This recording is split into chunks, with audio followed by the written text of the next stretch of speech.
All right, it's time for another 5 minutes. Joining me today, longtime friend and a broadcast colleague of mine. He is the host of PS Comics I Love You. Great podcast. You should check it out on all podcast platforms. Kevin Pillow is here. Kevin, how are you, man? I'm doing great, Eric. It's my long-standing broadcasting partner from way back in the day.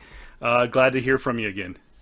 Oh, man, we had some times way back in the day, and I get the feeling you're going to want to talk about one of those times today, aren't you? Oh yeah, something about some kind of phantom play. I don't know. It just keeps coming to my head. But it's always good to hear from you. We've always had great times.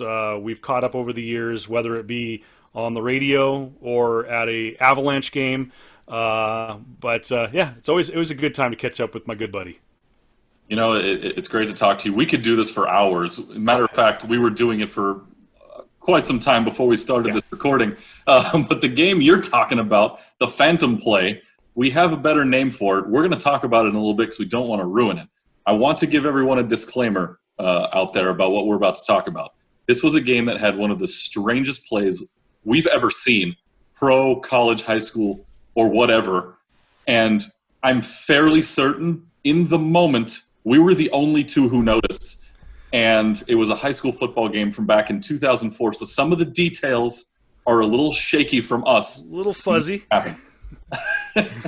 So let's go ahead, and we're going to put 5 minutes on the clock, and we're going to do our best to talk about this in only 5 minutes.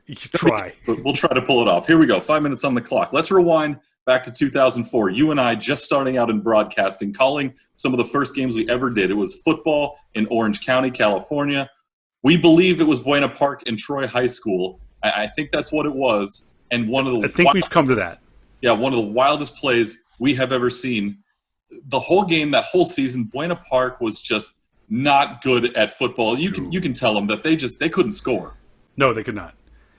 Like Eric said, memory serves me correct. We did a little deep dive into the internet. We believe it was around November 5th, 2004. Troy, because again, bits and pieces. I remember black jersey. Eric remembers the red stripes. Mm-hmm. But I know it was Buena Park because Buena Park shared a stadium with Sunny Hills. It was our home stadium for KBBK because our transmitter was just on the other side of the fence. So it was Eric to my right because we would switch. I would do the first half, you do the second half, then the next game, vice versa. And we were the only ones willing to give up our Friday nights. No one else wanted to. Nobody did it, but we did. Nobody did it. So at the time, I think this is why I think it was in the first half.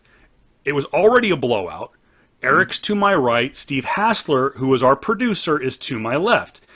And we're going through the game. Buena Park could not get past the 20-yard line. I think it would be a touchback by Troy. They'd go 3 and out. Somehow, some way, they get to midfield. They got a little momentum going. I'm thinking because they go to pass the ball, it was about third down. So I'm going to say it was 3rd and 10. So in my broadcast voice, I'm trying to remember from 16 years ago that it was, all right, Buena Park rolls out to the right, rears back, throws the ball incomplete, out of bounds. That's important. So in the meantime, the play is over. It's radio, so there's no visual element. We're trying to set the stage. So I look down at the stats, getting prepared for the punt team to come out for Buena Park. Eric nudges me, and I hear the roar of the crowd. I look up, and I'm, what's going on? To the 40, to the 30, to the 20, the 10, 5, touchdown, Troy. What just happened? And I think Eric followed up with, I believe Troy intercepted the ball.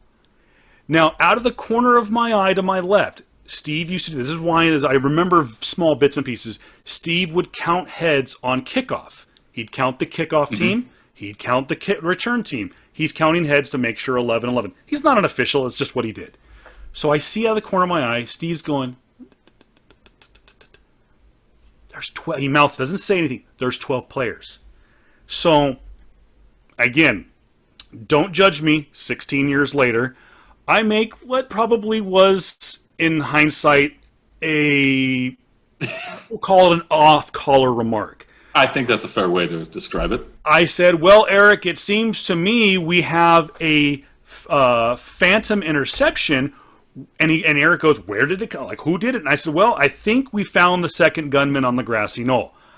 At the time, I was making a call back to a movie. I think it was Ace Ventura, that he makes a similar call Yes. in a similar situation where a mysterious participant took part in a major key moment. So we're sitting there going, what happened? And we're breaking it down, and usually we would throw it to a commercial at the end of the scoring play.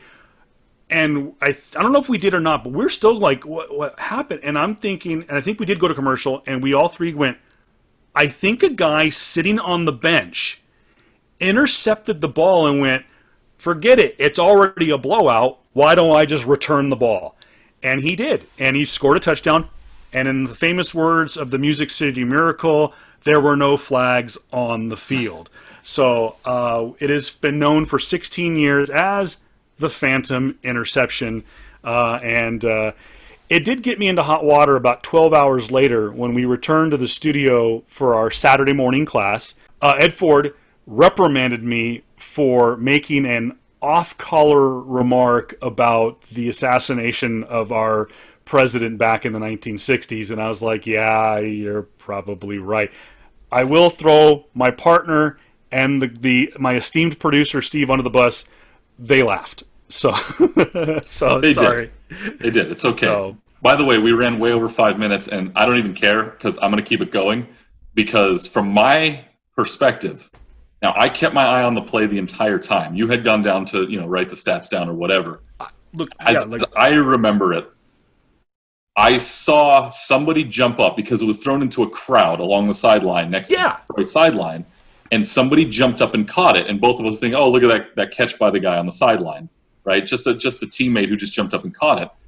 And I don't remember him scoring. I remember him returning it a few yards. I thought he was tackled because I remember the entire team jumping up around him and like patting him on the helmet like, oh, okay, great catch. And the first thought in my head was, that guy was not on the field when the ball snapped. He was standing on the sideline and just jumped up and caught it. And out of the 6 officials on the field, nobody saw it. Yeah, there was not even like a, did you see that or that see that? Nope. It was, there was no discussion at all. It was just, someone ran in and pointed the other way. Troy's got the ball. And I felt so bad. Eric Meridian, if you're watching out there, he was the quarterback for Buena Park. He was 5 foot. That does sound familiar. 3 or 4. He reminded everybody of Doug Flutie. He even wore number 7 for crying out loud. It was getting popped every play, and he would jump right back. Yeah. I remember him just being Mighty Mouse out there.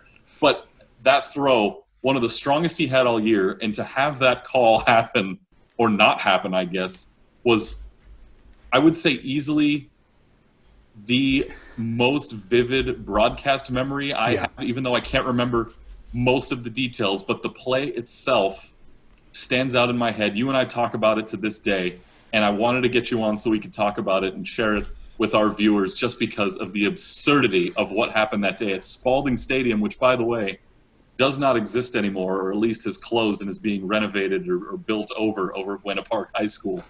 But that was just such a wild play, and I had to get you on to talk about it. And it was a wild season. A lot of fun. For just to tell you how strange that season was, you had Buena Park and Sunny Hills who shared a stadium. Troy, the other team involved, shared a stadium with Fullerton.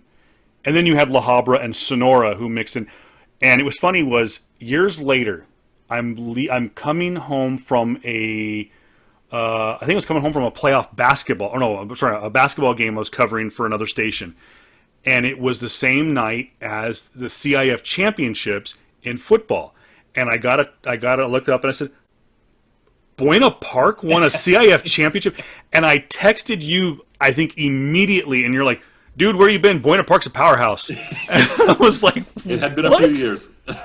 And it was, but this was a few years ago, and had been, and I'm glad to see the Freeway League and those schools really come up. And we've grown up, so has the Freeway League, and it was a blast. I wouldn't trade it for the world. So, listen, it's great to talk to you again, pal. Don't forget, you can go onto YouTube or any podcast platform you wish. Take a look at PS Comics I Love You. It's a great pop culture podcast that Kevin does. Check that one out. Kevin, thanks for being here, and I will talk to you soon. Thanks, Eric. Appreciate it, man.